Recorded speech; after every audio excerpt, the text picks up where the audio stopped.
அப்போஸ்தலனாகிய பவுல் கொலேசியருக்கு எழுதின நிருபம் 1ஆம் அதிகாரம். கொலேசியர் 1ஆம் அதிகாரம் 12ஆம் வசனத்திலிருந்து 14ஆம் வசனம் வரை நம்ம ஒருத்தர் வாசிக்கலாம். கொலேசியர் 1ஆம் அதிகாரம் 12ஆம் வசனத்திலிருந்து 14ஆம் வசனம் வரை நாம் வாசிக்கலாம்.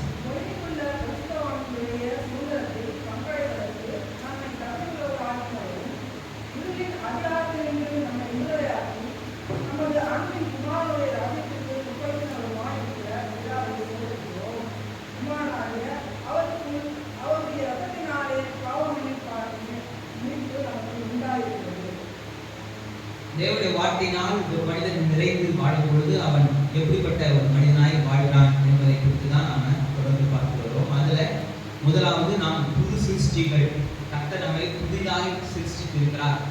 ஒருவன் மறுபடியும் பிறவாவிட்டால் தேவன் ராஜ்யத்தை காண முடியாது, தேவனுடைய நன்மையை காண முடியாது. அப்ப நாம தேவனுடைய நன்மையை பெற்றுக்கொள்ளும்படியாக தேவனுடைய எல்லா விதமான ஆசீர்வாதங்களையும் நம்முடைய வாழ்க்கையில நாம அனுபவிக்கும்படியாக கர்த்தர் நம்முடைய புது சிருஷ்டியை மாற்றி இருக்கிறார் அப்படின்றத பார்க்கிறோம்.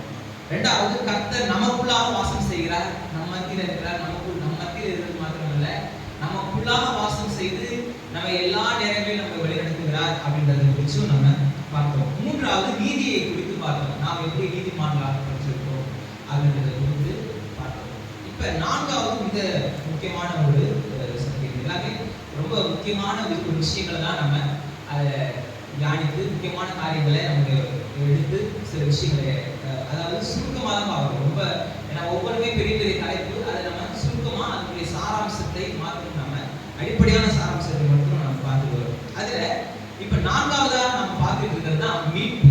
இந்த மீட்பை குறித்து தான் முன்னாடியும் தலைப்பு மீட்பு தான். மீட்பின் தாக்கம், நம்முடைய மீட்பு இந்த உலகத்திற்கு எப்படி தாக்கத்தை ஏற்படுத்துகிறது அப்படின்றத குறித்து அந்த ஆஸ்பெக்ட்ல நம்ம பார்க்கணும். நம்முடைய மீட்பு இந்த உலகத்திற்கு எப்படி தாக்கத்தை ஏற்படுத்துது? நான் மீட்கப்பட்டேன், நான் ரட்சிக்கப்படுகிறேன்.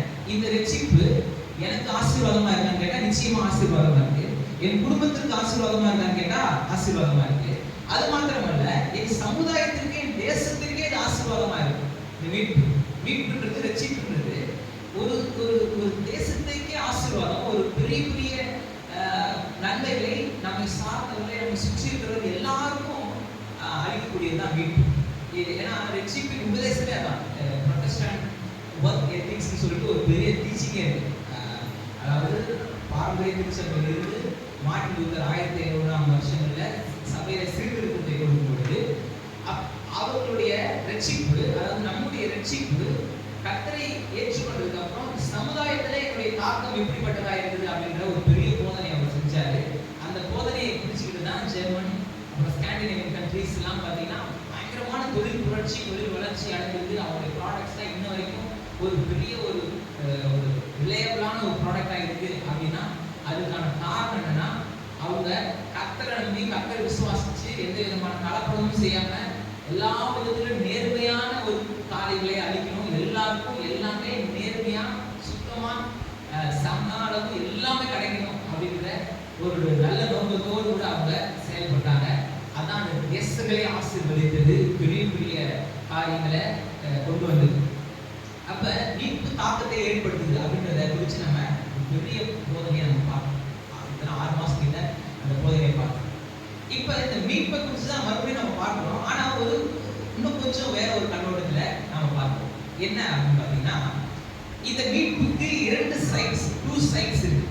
2 பக்கங்கள் இந்த மீட்புக்கு இருக்கு. ஒன்னு லீகல் சைட், இன்னொன்னு வைட்டல் சைட். போன வாரம் நான் சொல்ல ஆரம்பிச்சேன். ஒன்னு லீகல் சைட்னா என்ன? தேவன் ஆண்டவராய் இயேசு கிறிஸ்து மூலமாய், அவருடைய இரத்தத்தின் மூலமாய் எல்லாவற்றையும் செய்து முடித்து, கல்வாரி சிலுவையில் எல்லாம் செய்து முடித்து எல்லா நன்மைகளையும் நமக்கு கொடுத்திருக்கிறார். எல்லா கிருபையும் நமக்கு கொடுத்திருக்கிறார். எல்லா இரக்கத்தையும் நமக்கு கொடுத்திருக்கிறார். எல்லா நன்மைகளும் அவர் கொடுத்துட்டார் ஆல்ரெடி. இப்ப நம்ம பெற்றுக்கொள்ள வேண்டியதுதான் நம்ம வேற. இது லீகல் சைட். வைட்டல் சைட்ன்றது என்னன்னா, நாம என்ன செய்யணும், இந்த மீட்பை வச்சுக்கிட்டு நாம என்ன செய்யணும்ன்றத பாக்குறது தான் இந்த வைட்டல் சைட். இதுல இந்த ரெண்டாவது ரொம்ப ரொம்ப கவனிக்க வேண்டியது. லீகல் சைடு வந்து நமக்கு புரியுது. ஏன்னா கர்த்தர் நல்லவர், கர்த்தர் கிருபை உள்ளவர், கர்த்தர் இரக்கம் செய்கிறவர், கர்த்தர் வந்து எல்லா நன்மைகளையும் செய்கிறவர். அவர் நமக்காக எல்லாம் செய்து முடிச்சிட்டார். இனிமே ஒன்றும் செய்ய போறது கிடையாது. இனிமே வந்து நம்முடைய ரட்சிப்புக்காக, நம்முடைய நம்முடைய நம்முடைய ஆசை ஆசீர்வாதத்திற்காக, நம்முடைய நன்மைக்காக ஆண்டவர் இன்னும் ஏதாவது செய்யணும்னு கேட்டா எல்லாம் எதுவுமே கிடையாது. எல்லாம் முடிந்தது. அப்படி சிலுவையில சொல்லிட்டாரு. சிலுவையில அவர் சொன்ன அந்த வார்த்தைக்கு ரொம்ப பெரிய அர்த்தம் இருக்கு. எல்லாம் முடிஞ்சிருச்சு, எல்லாம் நிறைவேறி முடிஞ்சிருச்சு, எல்லாம் செஞ்சு முடிச்சாச்சு. அப்ப இன்னைக்கு நம்ம பண்ற வேலை தான் இருக்கு. இப்ப பார்ட் வந்து என்னன்னா, நாம செய்ய வேண்டியது இருக்கு. நாம செய்ய வேண்டிய கடமை தான் இருக்கு. நாம தான் அதை சுதந்திரித்துக் கொள்ளணும். நாம தான் அதை பெற்றுக்கொள்ளணும். அப்ப மீட்பை குறித்துதான அறிவு ரொம்ப அவசியம். மீட்பை குறித்துதான உணர்வு ரொம்ப அவசியம். நான் மீட்கப்பட்டிருக்கிறேன் அப்படின்ற உணர்வு, நான் மீட்கப்பட்டிருக்கிறேன் அறிவு தான் அது நமக்கு அநேக விதங்கள்ல நமக்கு உதவி செய்யக்கூடியதா இருக்கிறது. அது நம்மை தேவனோடு கூட ஐக்கியப்படுத்துகிறது, நம்முடைய பயங்களை நீக்குகிறது. எதை குறிச்சாவது நமக்கு ஒரு பெரிய சோர்வு, கலக்கம், இது எப்படி முடியும், இது எப்படி நடக்கும், இப்படி நிறைய காரியங்கள் நம்ம மனதில் ஓடிக்கிட்டே இருக்கும். இது எல்லாமே மீட்பு சத்தியத்தை நம்ம உணர்ந்துட்டோம் அப்படின்னா நமக்கு நீக்கிறோம்.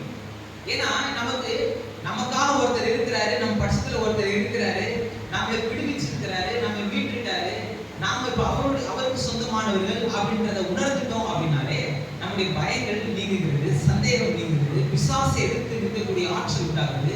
இருதயம் அசைக்கப்படாத ஒரு உறுதியான ஒரு மனிதனாய் நாம உள்ளான மனிதனில் பலப்பட்டு பெரிய காரியங்களை நாம செய்கிறவர்களாய் நாம இருக்கிறோம். இதுதான் மீட்பின் தாக்கம். இந்த மீட்பு நமக்கு ஒரு தாக்கத்தை ஏற்படுத்துது. அதே போல மீட்பை குறித்து இன்னும் பார்ப்போம். மீட்புனா என்ன?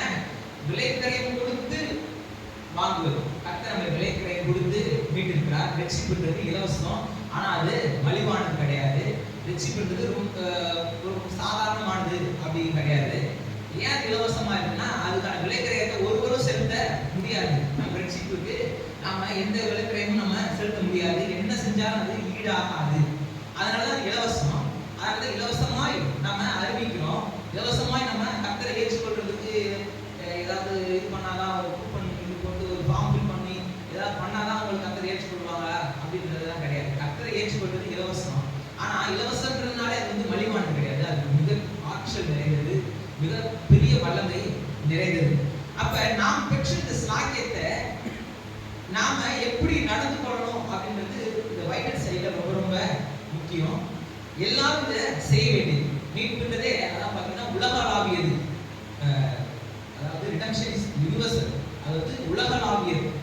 உலகத்தில் இருக்கிற எல்லா மனுஷனையுமே பிரகாசிப்பிக்கின்ற ஒளிதான் ஆண்டவராகிய இயேசு கிறிஸ்து. எந்த மனுஷனையும், உலகத்தில் உள்ள எந்த மனுஷனையும் பிரகாசிப்பிக்கின்ற ஒளி அப்படின்னு வருது. அப்ப உலகத்தில் இருக்கிற எல்லாருமே இந்த மீட்பின் ஆசீர்வாதத்தை அனுபவிக்க முடியும். உலகத்தில் இருக்கிற இப்போ 800 கோடி சொல்றாங்க. உலகத்திலேயே 800 கோடி இருக்கான். அதுல 4ஆ பிரிச்சிங்க. 800 கோடியை 200 200 200 200 4ஆ பிரிச்சிங்கன்னா கிட்டத்தட்ட இந்தியாவும் சைனாவுமே 400 கோடி இருக்காங்க. இந்தியாவிலும் சைனாவும் சேர்த்தே வேண்டாம். மீதி உலகத்தில் இருக்கிறவங்களாம் பாதி தான். இந்தியாவும் சைனாலையும் தான் பாதி உலகம் இங்கே தான் இருக்கு. அவ்வளோ பெருசு. இந்தியா தான் டாப் சொல்லிட்டாங்க, ஓவர் பண்ணிட்டாங்க.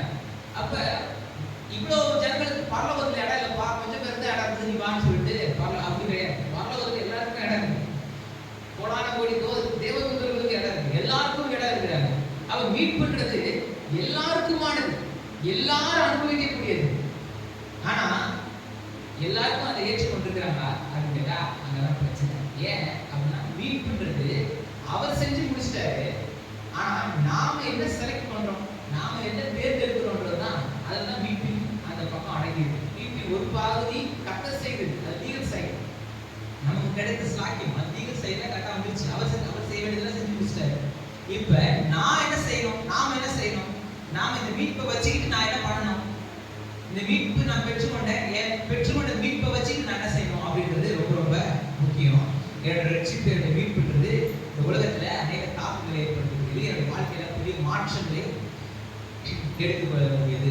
அப்ப நாம தெரிந்து கொள்ளுதல், அந்த செலக்ட் பண்ற ஒரு ஆற்றலை கரெக்டாக நமக்கு வச்சுக்கிற ஒரு மிருகங்களை போல நம்மளை உண்டாக்கல. நமக்கு தெரிந்து கொள்ளுகின்ற ஆற்றலை அவரை போலவே நம்மளை சிருஷ்டித்திருக்கிறார். அதை மதிக்கிறார். நம்முடைய சாய்ஸை அவர் மதிக்கிறார். நீ செலக்ட் பண்ணு அப்படின்ற கரெக்ட். நீ ஆதியிலிருந்தே பார்த்தீங்கன்னா அப்படிதான். முதலாவது மனுஷன் அவர் செய்ய போகும்போது மண்டங்களே ஒன்று போட்டு நீ அங்கே போகாத, ஏன் அங்கே போற, அங்கதான் அவனுக்கு போவான்னு சொன்னால, நீ ஏன் அங்கே போறேன்ட்டு அப்படின்லாம் தடுத்துக்கலாம். நம்ம வீட்டை பார்த்தீங்கன்னா நாய்க்கு பூனெல்லாம் வளர்த்தீங்கன்னா அது நம்ம எங்கே போகலாம்னு சொல்றோமோ முதல்ல இடத்துல அதெல்லாம் போகும். நம்ம என்ன பண்ணுவோம், போடுவோம், ஒரு சங்கிலியை போட்டு கட்டி வச்சிருப்போம். இது மாதிரி ஒரு சங்கிலியை போட்டு கட்டி வச்சிருக்கலாம். அப்படின்னா வச்சா அது அவரையே மதிப்பு குறைச்சது. ஏன்னா அவருடைய சாயலின் படி தான் மனுஷனை சிருஷ்டித்திருக்கிறாரு, சுதந்திரத்தை கொடுத்திருக்கிறாரு. அதான் நான் இது சொன்னேன், நீதியை குறித்து உபதேசிக்கும் போது சொன்னேன், நீதிமானாக்கப்பட்டிருக்கிறோம், இப்ப ரட்சிப்பை பெற்றுக் கொண்டுட்டோம், இப்ப சாய்ஸ் நம்மகிட்ட இருக்கு. பாவம் செய்யலாம், இல்ல பாவம் செய்யாம இருக்கலாம். அதான் சாய்ஸ். பாவம்ன்றது ஒரு சாய்ஸ். நீங்க எல்லா பாவத்தையும் எடுத்து பாருங்க, அது அவனுடைய சாய்ஸா தான் இருக்கு. அவன் அதை செய்யணும்னு முடிவெடுக்கிறான், அவன் முடிவெடுத்து அதை போயிட்டு செய்யறான். அப்ப இந்த முடிவெடுத்து அவன் செயல்படுறதுல தான் விஷயம் இருக்கு. சின்ன குழந்தையா இருந்து அடிச்சு கிடிச்சு தட்டி ஏதோ பண்ணி சர்ச்சுக்கு வான்னு சொல்றோம். ஆனா ஒரு கட்டத்துக்கு மேல அவனுடைய ரட்சிப்பு, அவன் உள்ளான விதத்துல கர்த்தரை ஏற்றுக்கொண்டு இந்த தேவனை தான் நான் ஆராதிக்கிறேன், இந்த தேவனை தான் நான் வணங்க போறேன் அப்படின்ட்டு அவனே என்ன பண்றான், தன்னை ஒப்பு கொடுத்துறான். அந்த வாழ்வு வயதுல அவங்களே என்ன பண்றாங்க, தங்களை ஒப்பு கொடுத்துறாங்க. இதான் கிறிஸ்தவமே. கிறிஸ்தவ மார்க்கமே தான். யாரையும் கட்டாயப்படுத்தி உள்ள கொண்டு உட்கார வேண்டிய அவசியம் இல்லை. சுயமா, அதாவது இது வந்து எங்க அப்பா அம்மா கிறிஸ்தவங்களா இருக்காங்க, அதனாலே நான் கிறிஸ்தவனா இருக்கிறேன் அப்படின்ட்டு யாரும் சொல்ல முடியாது. ஏன்னா இது வந்து ஒரு சாய்ஸா இருக்கு. சின்ன வயசுல வேணா என்ன பண்ணலாம், அதை கூட்டிட்டு போனா இது பண்ணலாம். ஆனா ஒரு கட்டத்துக்கு மேல தனியா ஒரு முடிவு எடுத்து இந்த தேவனை தான் ஆராதிக்க போறேன், இந்த தேவனை தான் நான் வணங்க போறேன், இவரை தான் என் சொந்த ரட்சகராக ஏற்றுக்கொள்ள போறேன், இவருடைய வழியில தான் நான் நடக்க போறேன், இவர் காட்டிய பாதையில நான் போக போறேன் அப்படின்ற ஒரு தெளிவான ஒரு முடிவோடு கூட பின்பற்றக்கூடியதுதான் கிறிஸ்தவ மார்க்கமே. அப்ப மீட்பின் சத்தியத்துல தேவன் நமக்கு என்ன செய்தார் என்ற லீகல் சைடு எந்த அளவுக்கு முக்கியமோ, அதே போல நாம் செய்ய வேண்டியது என்ன அப்படின்ற அந்த பைபிள் சைடும் அதை விட ரொம்ப முக்கியம். இது ரொம்ப அவசியம். நீங்க இதுக்கு ஒரு பெஸ்ட் உதாரணம் பார்த்தீங்கன்னா இஸ்ரேல் ஜனங்களை பற்றி நம்ம நிறைய பார்த்துருக்கோம். இஸ்ரேல் ஜனங்கள் எகிப்துல 430 வருஷத்துக்கு மேல அடிமைத்தனமா இருந்தாங்க. இந்த அடிமைத்தனத்தை கர்த்தர் விரும்பினாரா? அவங்க அடிமையா இருக்கணும் கர்த்தர் விரும்பினாரா? கர்த்தர் அதுதான் அவங்க வாக்கு பண்ணினாங்க கேட்டா இல்ல. ஆனா அதை அவங்க அனுபவிச்சாங்க. நீங்க பாட்டு, இது ஒரு பெரிய கொஸ்டின் இருக்கு. நிறைய இடத்துல இதை வந்து கர்த்தர் தான் அனுபவிச்சாரு, கர்த்தர் தாங்கள அங்க விட்டாரு அப்படின்ற மாதிரியான ஒரு தாட்ஸ் வந்து நிறைய இடத்துல வந்து இருக்கு. ஆனா அப்படி கிடையாது. ஏன்னா ஆபிரகாம் கர்த்தர் வாக்கு பண்ணும்போதே பெரிய வாக்குறுதி செய்யறாரு. அதாவது உனக்குள்ளாக தேசங்கள் ஆசீர்வதிக்கப்படும், அதாவது எல்லாவற்றையும் நன்மையினால் நிரப்பக்கூடிய ஒரு ஆற்றலை கர்த்தர் வந்து உனக்கு அவர் மூலமா ஏற்படுத்தியிருக்காரு. அப்ப எல்லா நன்மைகளுக்குமான காரணர் அவர் ஒரு உடன்படிக்கையை ஏற்படுத்தி ஆபிரகாம இது பண்றாரு, வாக்கு பண்றாரு, நம்ம சொந்த ஜனமா தேர்ந்தெடுக்கிறார். ஆனா இஸ்ரேல், நீங்க 17ஆம் அதிகாரத்துல வாசிச்சு பார்த்தீங்கன்னா இஸ்ரேல் ஜனங்கள் ஒரு சந்ததி அடிமையா இருக்குன்னு சொன்னது உண்டு. அது ஹிஸ்டரி.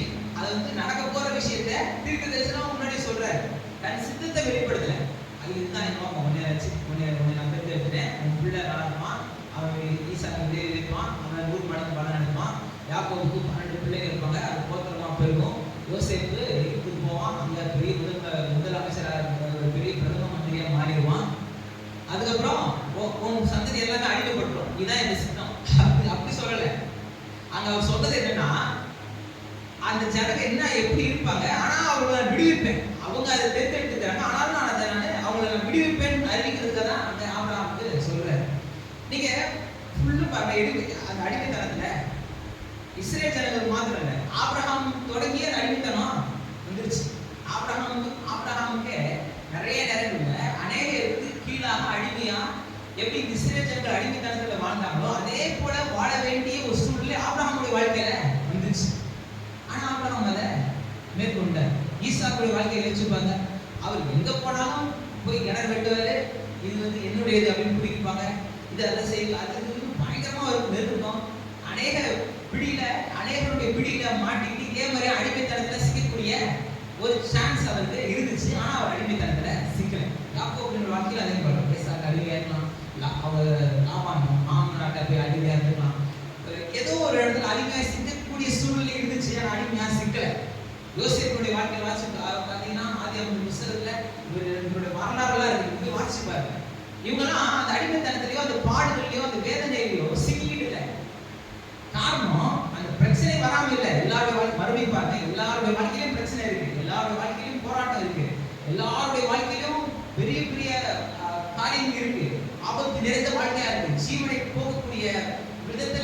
நிறைய காரியங்கள் இருக்கு. ஆனா அது மத்தியில அவர் ஒரு சாய்ஸ் எடுக்கிறார். நான் இப்படி இருக்க வேண்டிய ஆள் கிடையாது, என்னோடு கூட தேவன் உடன்படிக்கை பண்ணினார் அப்படின்றது ஆபிரகாமுடைய விசுவாசம். என் தகப்பனுடைய தேவன் என்னுடைய தேவன், அவரோடு கூட தேவன் உடன்படிக்கை செய்திருக்கிறார். அந்த தேவன் மாறாதவர், அந்த தேவன் உண்மை உள்ளவர், அவர் நல்லவர். என்னுடைய குறைவுகளின் மத்தியில அவர் நிறைவான ஆசீர்வாதத்தை எனக்கு தரக்கூடியவராக இருக்கிறார், எனக்கு வெற்றியை தரக்கூடியவராக இருக்கிறார் என்பதை ஈசாக்கு, யாக்கோபு, யோசேப்பு இவங்க எல்லாருடைய விசுவாசமா இருந்துச்சு. ஆனா இஸ்ரவேல் ஜனங்கள் மறந்தாங்க, அதனாலதான் அடிமைட்டாங்க. ஆனா நீங்க பாத்தீங்கன்னா என்னைக்கு அவங்க கூக்குரல் கொடுத்தாங்களோ, ஆண்டவரே விடுவியும், இவர் நம்ம விடுவிக்கிற ஒருத்தர் இருக்கிறாருங்கிற அறிவு நாம் இந்த அடிமைத்தனத்துல இருக்கக்கூடாது, நாம் அடிமையாக இருக்க வேண்டியது தேவனுடைய சித்தம் இல்லை. எங்களுடைய முற்பிதாவாகிய ஆபிரகாமோடு கூட தேவன் உடன்படிக்கை செய்திருக்கிறார், அதனால நான் இன்னைக்கு ஒரு விடுதலையான வாழ்க்கையினால வாழ முடியும்ன்ற முடிவு எடுத்து கர்த்தரை நோக்கி அவங்க என்னைக்கு கூப்பிட்டாங்களோ உடனே என்ன பண்றாரு? நீங்க வேதத்தை வாசிச்சு பாருங்க. அவங்க கர்த்தரை நோக்கி கூப்பிட்டோன்னே, இது ஒரு சித்தம், இது நான் தான் உங்களை அனுபவிச்சேன், நீ அங்கேயே கடை, அந்த போராட்டத்தில் நீ இரு, இன்னும் ஒரு 4 வருஷம் போட்டோம், இல்லை இன்னொரு 20 வருஷம் போட்டோம், 430 ஆயிடுச்சு, இன்னொரு 20 வருஷம் 450 ரவுண்ட் ஆகிட்டு அதுக்கப்புறம் ஆனால் நான் கூப்பிட்டு வரேன் அப்படின்னு நான் கருத்து சொன்னாரு. அவர் கூப்பிடுகிறவனுடைய கூப்பிடுறதுக்கு சமீபத்தில் இருக்கிறார். அவங்க கூப்பிடுறோட உடனே என்ன பண்ணிட்டாரு? இவர் வேலை ஆரம்பிச்சிட்டாரு. டக்குனு மீட்பு திட்டத்தை ஏற்படுத்தினார். மோசையை கொண்டு ஒரு பெரிய ரட்சிப்பு திட்டத்தை ஏற்படுத்தி அந்த பார்வோன் இஸ்ரவேல் ஜனங்களுக்கும் இந்த எகிப்து ஜனங்களுக்கும் இஸ்ரவேல் ஜனங்கள் எல்லாருக்கும் தான் யாருன்றதை வெளிப்படுத்தி ஒரு மகிமையா அவளை கொண்டு இயற்கைக்கு அப்பாற்பட்ட அதிசயங்களை செஞ்சு அவளை காணாம நோக்கி பிரயாணத்துக்கு கொண்டு போக ஆரம்பிச்சு. இல்லப்பா, நீ இன்னும் கொஞ்சம் அடிமை தனத்திலே இரு, இன்னும் கொஞ்ச நாள் இரு, அப்பதான் புத்தி வரும்னு ஏதாவது சொன்னாங்க. ஏன்னா அது அவங்க சித்தமே கிடையாது, அவங்களுக்கு விடுதலை வாழ்க்கை தான் கர்த்தருடைய சித்தம். இது இவங்க தேர்ந்தெடுத்துக்கிட்டது. இவங்க என்னைக்கு கர்த்தரை நோக்கி கூப்பிட்டாங்களோ அன்னைக்கு வேலை நடக்க ஆரம்பிச்சிருச்சு. அப்ப என்ன பிரச்சனை? இவ்வளவு நாள் இவங்க கூப்பிடாததான் பிரச்சனை. இவங்க முதல் வருஷமே விடுதலை ஆகி இருக்கலாம். ஆனா இவங்க கூப்பிடாததான் பிரச்சனை. அதனாலதான் அவங்களுக்கு அத்தனை வருஷம் அடிமைதான். என்னைக்கு அவங்களுக்கு தாங்கள் அடிமையா இருக்க வேண்டிய அவசியம் இல்லை என்ற உணர்வு வருதோ அன்னைக்கு அவங்களுக்கு விடுதலை கிடைச்சது. இது நடந்து ரொம்ப வருஷம் ஆயிடுச்சு.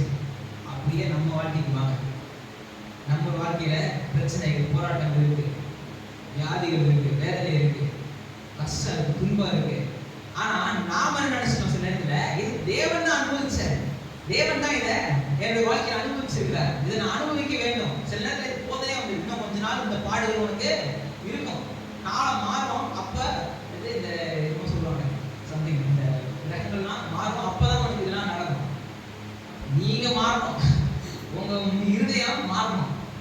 இல்ல, என்னை விட தேவன் உடன்படிக்கை செய்திருக்கிறார், ரட்சிப்பை நான் பெற்றுக் கொண்டிருக்கிறேன், கர்த்தர் என்னை ரட்சித்திருக்கிறார், கர்த்தர் என்னை மீட்டு இருக்கிறார், கர்த்தர் என்னை விடுவிச்சிருக்கிறாரு, நான் இந்த பிரச்சனையில இருக்க வேண்டிய, இந்த போராட்டத்தில் இருக்க வேண்டிய அவசியம் இல்லைன்னு நீங்க முடிவு பண்ணணும். உங்களுடைய சாய்ஸ் என்ன இருக்கு? நீங்க என்னைக்கு கர்த்தரை நோக்கி கூப்பிட்டீங்களோ அன்னைக்கு அவர் வேலை செய்யறார். இப்படிதான் கர்த்தர் கிரியை செய்யறார். இப்படிதான் அவர் செயல்படும் விதமே எப்படின்னா, இந்த பூமியில நம்மளமா தான் அவர் கிரியை செய்யறார். இந்த பூமியில அவர் செய்ய வேண்டியது எல்லாமே பாத்தீங்கன்னா நம்ம மூலமா தான் அங்க நடக்கணும். அதான் கர்த்தருடைய விருப்பம், கர்த்தருடைய சித்தம், அதான் கர்த்தர் எதிர்பார்க்கிறது. அப்ப அவர் உதவி செய்கிறவர், அவர் விடுவிக்கிறவர், அவர் பாதுகாக்கிறவர், அவர் நம்மளை எல்லா காரியங்களிலும் நமக்கு உதவக்கூடியவராக இருக்கிறார் என்ற உணர்வு நமக்கு அவசியம். நமக்கு தேவையில்லாத காரியங்களை, நம்மளை முட்டுக்கட்டையாய் நமக்கு போடுகிற காரியங்களை உதவி தள்ளுகிறவர்களாய் நாம் இருக்கணும். முதலாவது அது ரொம்ப ரொம்ப அவசியம். எதெல்லாம் நமக்கு பிரச்சனையா இருக்குதோ, எதெல்லாம் நம்மளை பிடிச்சி இழுக்குதோ, எதெல்லாம் நம்மளை எப்படிப்பட்ட எண்ணங்கள் நம்மளை பயங்கரமா நம்மளை தேவனுடைய சித்தத்தை செய்ய விடாமல் நம்ம தடுக்கிறோ, அவை எல்லாவற்றையும் உதறி தள்ளுறது ரொம்ப ரொம்ப அவசியம். அதுல இருந்து மீண்டு வர்றது ரொம்ப முக்கியம். எழுதி பிரகாசிக்க வேண்டியது கர்த்தர் நம்மளை குறித்துதாங்க சித்தமாயிருக்கு. அப்ப நாம் என்ன தெரிந்து கொள்றோம்? நாம எதை தெரிந்து கொள்றோம்? நாம் எதை சூஸ் பண்றேன்? நான் எதை செலக்ட் பண்றேன்? என்னுடைய வாழ்க்கையில எதை எந்த பக்கம் நான் போக போறேன்? எது என்னுடைய வாழ்க்கையில நடக்கும்? எது எனக்கு வேணும், எது எனக்கு வேணாம் அப்படின்றத உங்களுக்கு தெளிவான ஒரு பெரிய ஒரு ஐடியாவோட, ஒரு சித்தத்தோடு நீங்க செய்ய வேண்டியது ரொம்ப அவசியம். நான் யார்? எனக்கு தேவன் இப்படிலாம் ரட்சித்திருக்கிறார், எனக்கு என்ன ஆற்றல் கொடுத்திருக்கிறார், என்னை ஏன் அடைச்சிருக்கிறாரு, என்னை எப்படிப்பட்ட காரியங்களை நடத்துகிறார் அப்படின்ற ஒரு தெளிவு, ஒரு பெரிய ஒரு வெளிப்பாடு நம்மளை குறித்துதான ஒரு வெளிப்பாடு ரொம்ப ரொம்ப அவசியம். வெற்றி என்னுடையது, சுகம் என்னுடையது, எனக்கு வந்து இந்த ஒரு நல்வாழ்வு என்னுடையது, தேவனுடைய ஆசீர்வாதம் எனக்கு என்னுடையது அப்படின்ட்டு சுதந்திரித்துக் கொள்ள தெரிஞ்சுக்கணும். அப்ப நம்மளோட உரிமைகளையும் நம்முடைய ஸ்லாட்டிங்களையும் நாம நம்மளுடைய வாழ்க்கையில நிலைநாட்ட தெரிஞ்சிருக்கணும். நம்மளுடைய வாழ்க்கையில நிலைநாட்ட தெரிஞ்சிருக்கணும். ரொம்ப ரொம்ப அவசியம். அப்ப மீட்பு நமக்கு உண்டாயிருக்கிறது. நீங்க அப்படிதான் வாசிச்சோம். கொலோசியர் 1:14 நமக்கு எழுதி கொடுத்திருக்கு. மீட்பு நமக்கு உண்டாயிருக்கிறது. இதுக்கான அர்த்தம் என்ன பாத்தீங்கன்னா, இதுல ஒரு 4 காரியங்கள் இருக்கு பாருங்க. 12ஆம் வசனத்திலிருந்து 14ஆம் வசனம் வரைக்கும் கொலோசியர்ல 1ஆம் அதிகாரத்துல வாசிங்கன்னா, இருளின் அதிகாரத்திலிருந்து விடுவித்து குமாரனின் ராஜ்யத்திற்கு உட்படுத்தி இருக்கிறாரு. 3வது சுதந்திரத்தில், அதாவது இன்ஹெரிட்டன்ஸ், அவருடைய சுதந்திரத்தில் பங்கடைய நம்மை தகுதியாக்கிட்டார். அதாவது எப்படி பெற்றோருடைய சொத்துல பிள்ளைகளுக்கு பங்கா இருக்கோ, இப்ப அதே போல அவருடைய குமாரனின் சுதந்திரத்தில், அவருடைய குமாரனின் ராஜ்யத்தில், தேவனுடைய சுதந்திரத்தில், அதாவது அவருடைய இன்ஹெரிட்டன்ஸில், அவருடைய எல்லா நன்மைகளையும் நாம பெற்றுக்கொள்ளும்படி நம்ம என்ன பண்ணிருக்கிறாரா, தகுதியாக்கிட்டாரு. இப்பதான் வருது அவருடைய ரத்தத்தினால பாவ மன்னிப்பாகிய மீட்பு நமக்கு உண்டாயிருக்கு. அப்ப அந்த பரிசுத்த, அதாவது அந்த வசனத்தை வாசிச்சு பார்த்தீங்கன்னா தெரியும். இருளின் அதிகாரத்திற்கு நம்ம விடுதலையாக்கி தமது அன்பின் குமாரனுடைய ராஜ்யத்திற்கு உட்படுத்தினவருமாயிருக்கிற பிதாவை ஸ்தோத்திரிக்கிறோம். 12ஆம் வசனம், வெளியில் உள்ள பரிசுத்தவான்களுடைய சுதந்திரத்தில் பங்கடைவதற்கு நம்மை தகுதியாக்கினவரும். இதான் லீகல் சைடு. லீகல் சைடு என்ன, அவர் செஞ்சுட்டாரு, தகுதியாகிட்டாரு. பரிசுத்தவான்களின் சுதந்திரத்தில் நாம் பங்கடைவதற்கு, நம்மை பரிசுத்தமாய் மாற்றி பரிசுத்தவான்களின் சுதந்திரத்தில், அந்த ஒரு சுதந்திரத்தை நாம் பங்கடைவதற்கு நம்மை தகுதியாகிட்டாரு. இதான் லீகல் சைடு.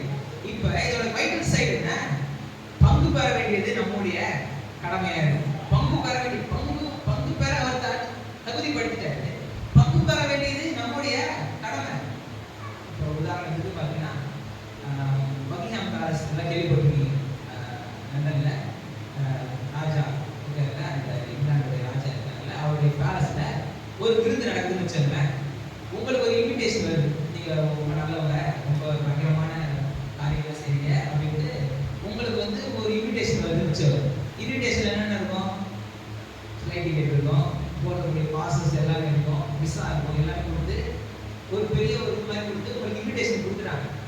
இன்விடேஷனை வாங்கிட்டு அந்த இன்விடேஷன்லேயே எல்லாமே இருக்கு, அதாவது ஃப்ளைட் டிக்கெட் எல்லாமே அதுலேயே வந்துருச்சு. இது ஊர் ஃபுல்லும் நம்ம இதை பற்றியா சொல்லுவோம், கண்டிப்பாக செய்வோம். ஊர் ஃபுல்லும் இதை பற்றியா என்ன வந்துருக்கு பற்றியா, எங்கேருந்து ராஜா எனக்கு அமைச்சிருக்கிற அந்த ஊர் ராஜாவே சாப்பிட விருதுங்க அழைச்சிருக்கிறாரு, ஃப்ளைட் டிக்கெட் பற்றியா, அதை பற்றியா, இதை பற்றியான்ட்டு ஊர் ஃபுல்லும் நம்ம காமிக்கலாம், தப்பு இல்லை. ஆனால் எப்போ நிறைவேறும், அதை நம்ம அனுபவிக்கும் போது தான் நிறைவேறும். இன்னைக்கு கிறிஸ்தவங்க ரட்சிப்பை ஊர் ஃபுல்லும் காமிச்சிருக்காங்க. என்ன காமிச்சிருக்காங்க, கர்த்தர் பற்றியா, எவ்வளோ நல்லது பற்றியா, எனக்கு பற்றியா, எவ்வளோ ஆசீர்வாதம் கர்த்தர் கொடுத்துருக்காரு பற்றியா அப்படின்ட்டு காமிச்சிருக்காங்க. தவிர எதையும் அனுபவிச்ச மாதிரி தெரியல. எப்போ நீங்க போய் ஃப்ளைட் ஏறீங்களோ அன்னைக்கு தான் அது நடக்குது. கிடைச்ச டிக்கெட்டுக்கு என்ன மரியாதை, இப்போ ஃப்ளைட் ஏறணும், போய் அங்கே போகணும், அந்த இன்விடேஷனை பயன்படுத்தணும், அங்கே போய் அந்த நன்மைகளை நம்ம அனுபவிக்கணும். அங்கதான் விஷயம் இருக்கு. இன்னைக்கு கிறிஸ்தவம் எங்க போய் என்ன பண்ணிட்டு இருக்கு, ஊர் ஃபுல்லும் காமிச்சிட்டு இருக்கு. கர்த்தர் என்ன செஞ்சார், அதை பண்ணார், இதை பண்ணார், அது நம்மளோட வாழ்க்கையில அனுபவிக்க முடியும், இதை செய்ய முடியும், அது செய்ய முடியும், எல்லாமே எல்லா நன்மைகளையும் நம்ம காமிச்சிட்டு இருக்கோம். ஆனா அனுபவிக்க தெரியல, அனுபவிக்க சொல்லித்தர தெரியல. அப்ப நம்முடைய சாய்ஸ்ன்றது ரொம்ப ரொம்ப முக்கியம். அது நாம செய்யாம வராது. இதை போன வாரத்துல பார்த்தோம், மத்திய 18ஆம் அதிகாரத்துல பார்த்தோம்ல. அதுல நீங்க பூமியில எவைகளை கட்டுவீர்களோ அவைகள் பரலோகத்துல ஆல்ரெடி கட்டப்பட்டிருக்குமா. ஆல்ரெடி கட்டினதுதான் நீங்க பூமியில என்ன பண்றீங்க, கட்டிருக்கீங்களா. ஆம்பிளிஃபைட் வெர்ஷன்ல அப்படியே சொல்லுது, அது ஆல்ரெடி பவுண்ட், அது ஏற்கனவே கட்டப்பட்டதுதான் நீங்க என்ன பண்றீங்க, கட்டுறீங்க. ஏற்கனவே கட்டவிழ்க்கப்பட்டதுதான் நீங்க கட்டவிழ்க்கிறீங்க. அப்ப எதை கட்டணும், எதை கட்டவிழ்க்க கூடாதுன்றதையும் நீங்க என்ன பண்ணணும், சாய்ஸ் நீங்க தான் முடிவு எடுக்கணும். நீங்க உட்காருங்க, நீங்க உட்கார்ந்து நீங்க தைரியமா நீங்க பேசுங்க.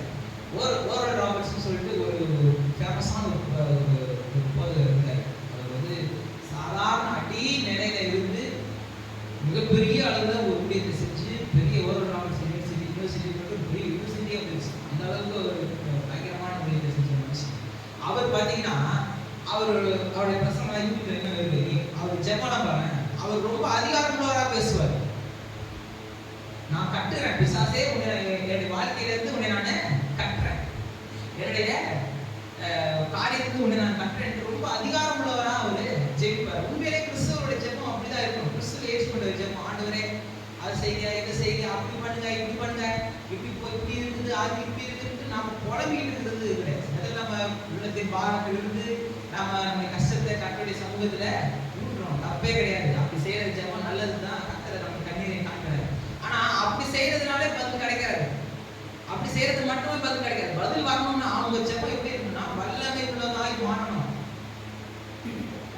ஆற்றும் கடலும் அந்த பெருகி முங்கிக்கிட்டு இருக்கும்போது இயேசு கிறிஸ்து நான் யார் தெரியுமா, கர்த்தர் என்னை எப்படி தெரியுமா இது பண்ணியிருக்கிறாரு, நான் எவ்வளவு பெரிய ஆள் தெரியுமா, கர்த்தருடைய குமாரன் தெரியுமா, வந்து என்ன இப்படி பண்ணிட்டு இருக்க அப்படின்னு ஏதாவது ஒன்று பேசினாரா? அதற்கு வந்து அந்த வேலை பிரச்சனை நேரத்தில் நம்ம ஓவரா பேசிட்டு இருக்க, எதை கட்டணும் எதை கட்ட வைக்கணும்ன்றது தெரிஞ்சிருக்கணும். வியாதிய நோய பிசாசின் வல்லமையில ஆண்டவராய் இயேசு கிறிஸ்துவின் நாமத்தினால நான் கட்டுகிறேன் நீங்க என்னைக்கு சொல்றீங்களோ அப்படி ஒரு சாய்ஸ் எடுக்கிறீங்க.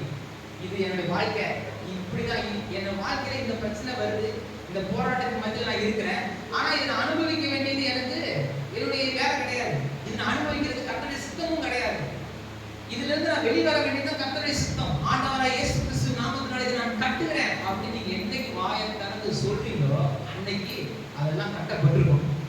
சுகத்தை, வெற்றியை, தேவனுடைய ஆசீர்வாதத்தை ஆண்டவராய் இயேசு கிறிஸ்து நாமத்தினால என் வாழ்க்கையை நான் கட்ட விடுறேன், எனக்கு இந்த நன்மை வேணும், எனக்கு இந்த நன்மையின் கிருபை எனக்கு தொடரணும், இயேசு கிறிஸ்து நாமத்தினால என்னுடைய வாழ்க்கையில நான் அனுபவிக்கட்டும் அப்படின்ட்டு நீங்க என்னைக்கு வாயை திறந்து நீங்க ஜெபிக்கிறீங்களோ, என்னைக்கு கட்ட விடுறீங்களோ அன்னைக்கு கட்ட விடுறோம். 20 வருஷமா கோயிலுக்கு போறேன் ஒன்றும் நடக்கல அப்படின்ட்டு போனான்னா 20 வருஷம் இல்லை, 60 வருஷம் கோயிலுக்கு போனா கூட ஒன்றும் ஆகாது. கோயிலுக்கு போறதுனால ஏதாவது நடக்குமா? ஒன்றும் நடக்காது. எப்படி போனீங்களோ, ஏன்னா கொஞ்சம் வீட்டில் இருக்கிற பிரச்சனையை மறந்து வேலை இருக்கலாம், வீட்டில் சில மூஞ்சிகளை பார்க்க முடியாம இருக்கும், கோயிலுக்கு வந்து அந்த மூஞ்சியை பார்க்காம போனா கஞ்சனை எடுத்துட்டோம்னா போகலாம், கொஞ்ச நேரம் ஆனால் திருப்பி அந்த மூஞ்சி தான் போய் பார்க்கணும், அது ரொம்ப ரொம்ப இது. அப்ப கோயிலுக்கு போறதுனால ஒரு நல்ல பாட்டு கேட்கிறோம், எல்லாம் பண்றோம், எல்லாம் நமக்கு கொஞ்ச நேரத்தில் ஒரு மன அமைதியை தெரியுது. ஆனா வாழ்க்கையில மாற்றம் வரணும்னா என்ன பண்ணணும்? நல்லா ஆராதிக்கணும், கர்த்தரை விடுதலையோட ஆராதிக்கணும், உள்ளத்தின் ஆழத்திற்கு கர்த்தரை துதிக்கணும், உள்ளத்தின் காரியங்களை அவருடைய சமூகத்தில் ஊற்றி விடணும், சத்தியத்தை கேட்கணும், கேட்ட சத்தியத்தை என்னுடைய வாழ்க்கையில அப்ளை பண்ணணும். இன்னைக்கு கேட்டுக்கணும், எதெல்லாம் கட்டணும், எதெல்லாம் கட்ட விடக்கூடாது அப்படின்ட்டு, எதெல்லாம் கட்டணும், எதெல்லாம் கட்ட விடணும் அப்படின்ட்டு நமக்கு கேட்டுக்கணும். இதை போயிட்டு மறந்துடக்கூடாது. இதை வீட்டில் போயிட்டு என்ன பண்ணணும்? செய்ய ஆரம்பிக்கணும், ஜெபத்தை செய்ய ஆரம்பிக்கணும். ஒன்றுமில்லாமல் இருந்துதான் கர்த்தர் எல்லாவற்றையும் தன் வாயின் வார்த்தையினால எல்லாத்தையும் சிருஷ்டித்தார். அப்படிதான் போட்டு பைபிள்ல எதுவுமே இல்லையா, எதுவுமே தோன்றல. காணப்படுகிறவர்கள் எவையிலும் தோன்றப்படுகிறவர்களா உண்டாக்கப்படல. நம்ம எதை பார்க்கிறோமோ இதெல்லாம் நம்ம பார்க்கிற காரியங்களிலிருந்து வரல, அப்படியே வருது. அப்ப கர்த்தர் ஒன்றுமில்லாத பார்த்து வெளிச்சம் உண்டாக கடவுது அப்படின்ற ஒரு சாயலிலும் அவரோட ரூபத்திலும் நம்ம இருக்கும் பொழுது எதை கட்டணும், எதை கட்ட வைக்கணும் அப்படின்றத நம்ம புரிஞ்சுக்கணும். ரொம்ப பேசுது ஆண்டவரே, வாயை கட்டணும், இந்த மாதிரி கட்டது கிடையாது. ரொம்ப பேசிட்டே இருக்க ஆண்டவரே, பக்கத்துல இருக்கிற கேரக்டர், இந்த கேரக்டர் வாயை கட்டு ஆண்டவரே அப்படி இந்த மாதிரி கிடையாது, இந்த மாதிரி கட்டுறது கிடையாது. எதெல்லாம் தேவை உங்க வாழ்க்கையில உங்களுக்கு எதெல்லாம் ஆசீர்வாத குறைவுகளோ, எதெல்லாம் உங்களுக்கு உங்களை தடுக்கிறதோ, எதெல்லாம் உங்களை ஒடுக்குகிறதோ அவை எல்லாவற்றையும் நீங்க கட்டு. ஆண்டவர் இயேசு கிறிஸ்து நாமத்தினால கட்டுறாங்க. எவையெல்லாம் உங்களுக்கு தேவையோ, எதெல்லாம் இருந்தா உங்களுக்கு தேவனுடைய நாமம் மகிமைப்படுமோ, உங்க வாழ்க்கை முன்னேறுமோ, எதெல்லாம் உங்களுக்கு தேவனுடைய பிரசன்னத்துல மகிழ்ச்சியை தருமோ அவை எல்லாவற்றையும் நீங்க கட்ட விடணும். இது நம்முடைய வாழ்க்கைக்கு நாம தானே செய்யணும், நம்முடைய பசிக்கு நாம தானே சாப்பிடணும். பக்கத்துல சாப்பிட்டா சரியாது, பக்கத்துல சாப்பிட்டா வெறிக்க பார்த்துட்டு இருக்கலாமே தவிர பசி போனோம்னா நான் தான் சாப்பிடணும். அப்ப என் வாழ்க்கையில நன்மை வரணும்னா கூட இருக்கவங்க என்ன பண்ணலாம், நாம சபையா என்ன பண்ணலாம், ஹெல்ப் பண்ணலாம், இதை பண்ணுங்க, அதை செய்ய, இதை பண்ணுங்கன்ட்டு பதார்த்தங்களை எடுத்து காமிக்கலாம். ஆனா சாப்பிட வேண்டியது யாரு? அப்ப நன்மையின் கிருபையின் உங்களுக்கு தொடரணும்னா நீங்க நன்மைகளை உங்களோட வாழ்க்கையில அப்ளை பண்ண தெரிஞ்சுக்கணும், கட்ட வீழ்த்த தெரிஞ்சுக்கணும். ரொம்ப ரொம்ப அவசியம், ரொம்ப ரொம்ப முக்கியம். சிலதுல பிசாசுக்கு பெருசு, அதுக்கு அப்படி இப்படி அதை செஞ்சாதான் கட்டணும் இப்படி அப்படிலாம் கிடையாது. நீங்க எபேசியர்ல 4ஆம் அதிகாரம் 26ஆம் வசனம் பார்த்தீங்கன்னா, பிசாசுக்கு இடம் கொடாமல் இருங்கள். அது ஒரு சாய்ஸ் மாதிரி தான் இருக்கும். நீங்க பாருங்க, இந்த ஒரு மைண்ட் செட் வச்சுக்கோங்க. இந்த ஆசீர்வாதத்தை நம்ம பெற்றுக்கொள்றதுக்கு நமக்கு சாய்ஸ் தான். நம்ம என்ன தேர்ந்தெடுக்கிறோமோ அதுதான் நமக்கு கிடைக்குது அப்படின்ற மைண்ட் செட்டை நீங்க வாட்சி பாருங்க. எல்லாமே அது மாதிரி தெரியும். நீங்க பிசாசுக்கு இடம் போடாமல் இருக்கலாம். அதாவது சூஸ் பண்ணுங்க. ஏய், உனக்கு இங்க இடம் இல்ல, உனக்கு என் வாழ்க்கையில அனுமதி இல்லைன்றத நீங்க சூஸ் பண்ணுங்க அப்படின்ற. பிசாசுக்கு இடம் கொடுக்காதீங்க. என் வாழ்க்கையில அவனுக்கு அனுமதி இல்லை அப்படின்றத நீங்க முடிவு பண்ணுங்க. எல்லா பிரச்சனைகளுக்கும் காரணம் அவன் தான். அவனை உங்க வாழ்க்கையில அனுமதிக்காதீங்க. பிசாசுக்கு எதிர்த்து நில்லுங்கள், அப்பொழுது அவன் உங்களை விட்டு ஓடி போவான். அப்ப நீங்க எதிர்த்து நிற்கிறவர்கள் பிசாசு எதிர்த்து நிற்பவன் இல்ல, இல்ல கொஞ்ச நேரம் போராடுறவன் இல்ல. வசனம் என்ன சொல்லுது? நீங்க எதிர்த்து நின்றுட்டீங்கன்னா, நீங்க சூஸ் பண்ணிட்டீங்கன்னா, இது என்னுடைய இல்ல, உனக்கு என் வாழ்க்கையில் அனுமதி இல்லைன்றத நீங்க சூஸ் பண்ண ஆரம்பிச்சீங்கன்னா, அவன் என்ன பண்ணிடுவான்னா ஓடி போயிடுவான். அப்படிதானே போட்டு வசனம் ஓடி போயிடுவான். அவன் வாழ்க்கையில செயல்படவே முடியாது. நீங்க இப்ப நம்ம வாசிச்ச சங்கீதம் கூட பாருங்க, 109ஆம் சங்கீதத்துல 17ஆம் வசனம் பாருங்க. சாபத்தை விரும்பினான், அது அவனுக்கு வரும். அவன் ஆசீர்வாதத்தை விரும்பாமல் போனான், அது அவனுக்கு தூரமாய் வரும். அதாவது யார் பத்தி பேசுது? விரோதிக்கிறவர்களும் என் ஆத்மாவுக்கு விரோதிகளுமாய் தீங்கு பேசுகிறவர்களுக்கும் கர்த்தரால் வருவான். இது கர்த்தரை பின்பற்றாத எனக்கு விரோதிகளை பற்றி பேசும்போது சொல்றாரு. என்ன, அவன் சூஸ் பண்ணான். அவன் சாபத்தை தான் அவன் விரும்பினான், அவன் ஆசீர்வாதத்தை விரும்பாமல் போனான். அதனாலதான் அவனுக்கு வரல. அப்ப சாய்ஸ் ரொம்ப அவசியம். கிறிஸ்தவ வாழ்க்கையில இந்த சாய்ஸ் ரொம்ப அவசியம். அது ரொம்ப நம்ம செய்ய வேண்டிய ஒரு விஷயம். அப்ப எதிர்த்து நிற்கணும், பாதுகாக்க தெரிஞ்சிருக்கணும். அப்பொழுதுதான் பிசாசு தூரத்துக்கு ஓடி போவான். நீங்க பாத்தீங்கன்னா, முதலாவது மனுஷனுக்கு என்ன கட்டளை கொடுத்தாரு? பண்படுத்து காத்துக்கொள்.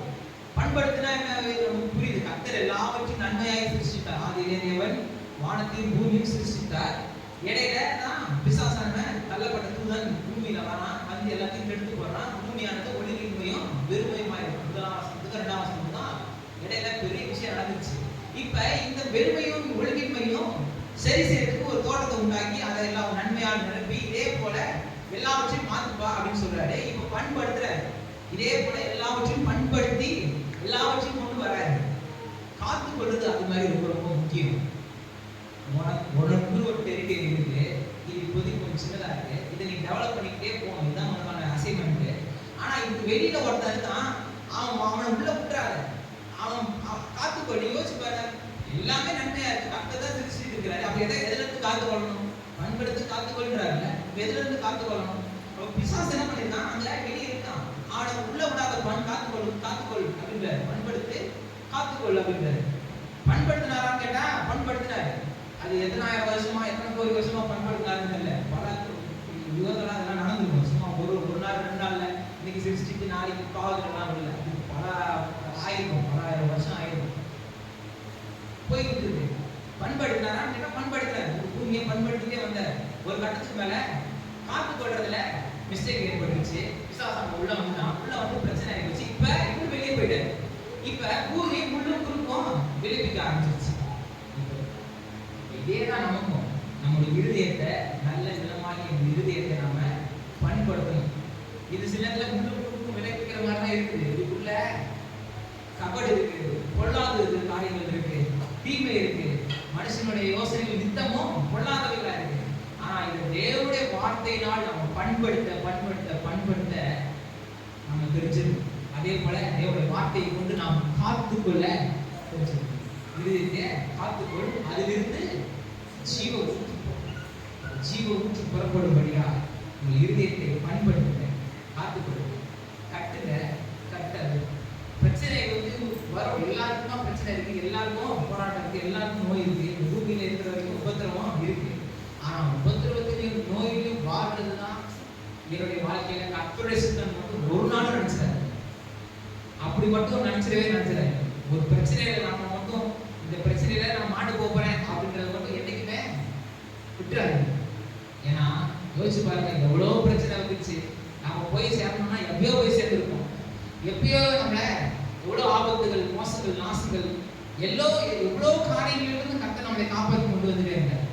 அப்ப பிரச்சனையை பார்த்து பயந்துடக்கூடாது, பிரச்சனையை கண்டு ஓடிடக்கூடாது, அதை எதிர்த்து நிற்க தெரிஞ்சிருக்கும். ஆண்டவரே, என்னுடைய வாழ்க்கையில நீர் நன்மைக்கு செய்வதற்காக ஸ்தோத்திரம் அப்படின்ட்டு நீங்க தைரியமா சொல்ல தெரிஞ்சிருக்கணும். அதான் புதிய ஏற்பாடு ஜெபம். பழைய ஏற்பாட்டுல அவங்களுக்கு ரட்சகர் வரல, அதனால எதிர்பார்ப்போடு கூட ஜெபம் பண்ணாங்க. ஆனா புதிய ஏற்பாட்டு ரட்சகர் வந்துட்டாரு.